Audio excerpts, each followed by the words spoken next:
Selamat pagi Pak. Pagi. Gimana nih Pak kabarnya? Alhamdulillah sehat. Alhamdulillah sehat ya Pak.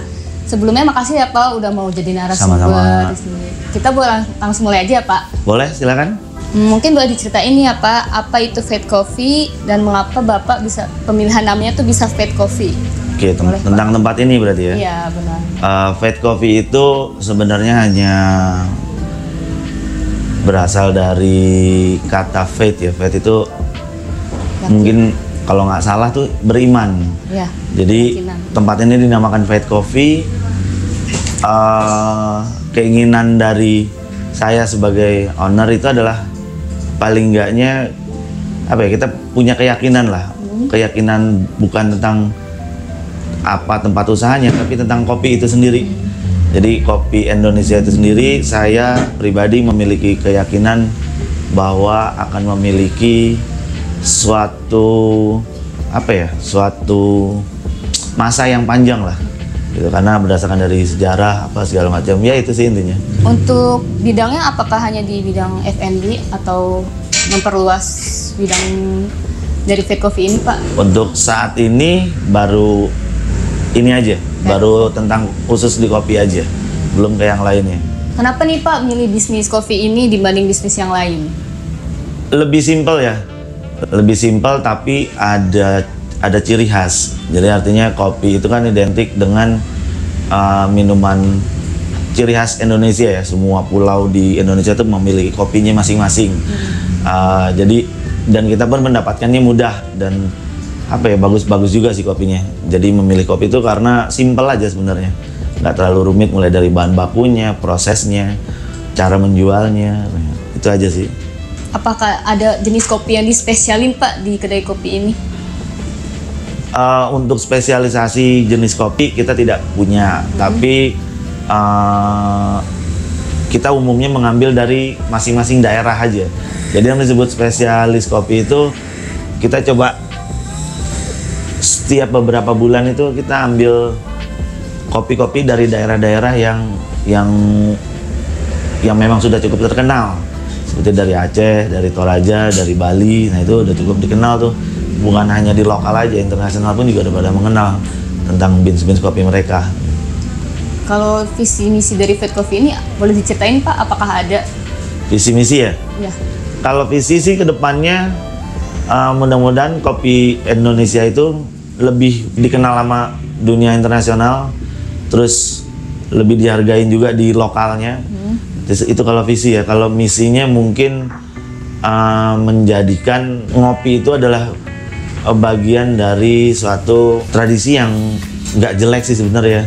Kan karena kita di tempat kopi itu kita bisa sharing apa segala macam, banyak hal-hal yang positif lah yang dari kopi gitu. Jadi nggak hanya sekedar menengah ke atasnya, menengah ke bawahnya pun juga kalau bisa ikut merasakan sih itu semuanya. Udah itu aja. Kalau saat ini kegiatannya apa, ada lagi buat produk baru atau masih tetap sama Pak? Fate Coffee sendiri, Oh ya. kegiatannya saat ini adalah masih berfokus tentang pengembangan, development aja sih. Karena udah beberapa tahun yang lalu kan semua rata-rata dunia usaha itu hampir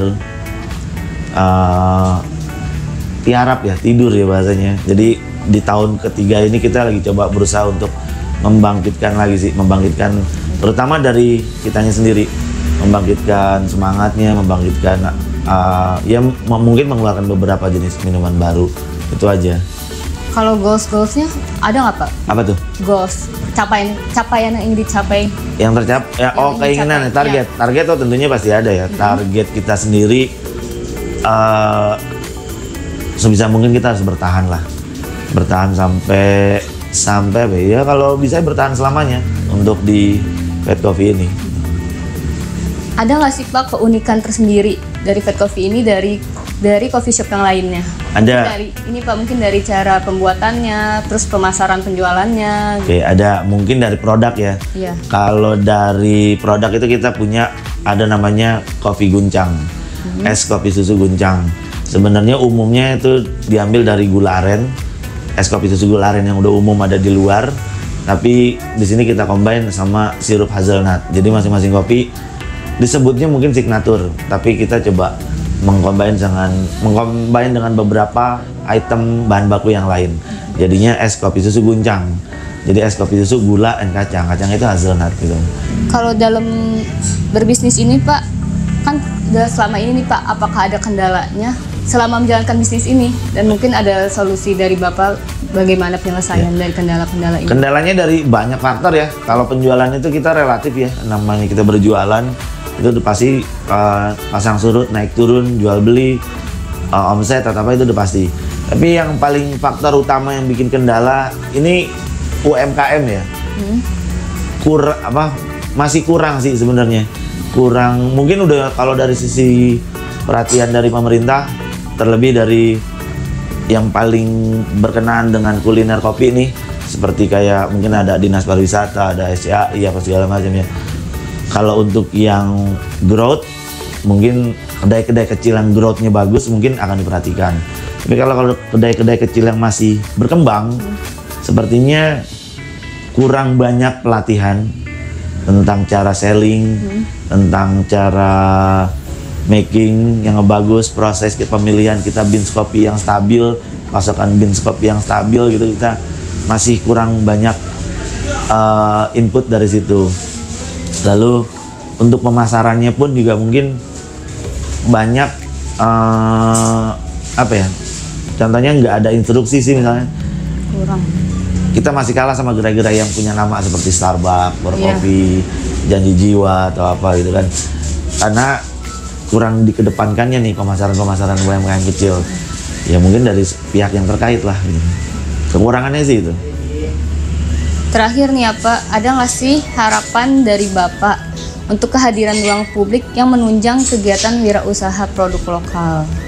Tentunya ada ya, ada banget ruang publik yang untuk menunjang kehadiran produk lokal ya. Iya benar Pak. Selama ini pameran-pameran mungkin udah banyak ya, tapi mungkin kita bisa diberi kesempatan, tentunya dengan koordinasi yang baik juga antara pemerintah dengan pihak swasta kah, atau dengan pihak apakah.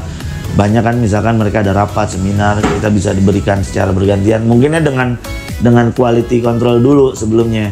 Apakah produk kita bagus atau enggak, layak untuk masuk ke satu event tersebut, baru kita bisa masuk ke sana gitu. Kayak semacam coffee break, bisa juga, atau pameran-pameran di ruang-ruang publik kayak di taman. Kayak kemarin kita juga udah sempat melakukan memberikan sedikit knowledge untuk di ruang-ruang terbuka yang diadakan sama Dinas Pertamanan kalau nggak salah kemarin itu. Ada nggak sih Pak saran nih untuk para wirausahawan muda yang baru mau berwirausaha ini? Oke. Saran saya sih sebaiknya mereka harus memiliki pengetahuan yang cukup dulu sebelum untuk memulai usaha apapun jenis usahanya. Dan tidak terlalu banyak berorientasi ke modal, karena banyak pelaku UMKM yang berorientasi ke modal tidak mementingkan, apalagi kuliner ya. Kuliner itu yang utama adalah cita rasa. Jadi tentang bagaimana kita menampilkan, menyajikan itu amat sangat penting. Kalau orientasinya ke situ lebih dulu, maka otomatis yang namanya modal tuh nggak akan jadi masalah gitu. Jadi modal bukan selalu buat yang utama lah. Intinya mereka harus fokus ke apa yang mau mereka jual dulu. Pemahaman produknya, tentang cara penyajiannya, tentang cara pemasarannya, itu yang lebih penting sebenarnya. Saran saya itu. Selamat buat para entrepreneur muda yang akan mencoba perjalanan mereka di dunia usaha, khususnya untuk UMKM muda. Semoga tidak mudah menyerah dan selalu bersemangat, dan tidak pernah kenal menyerah untuk mengenalkan produk-produk lokal. Karena lokal tak jadi soal.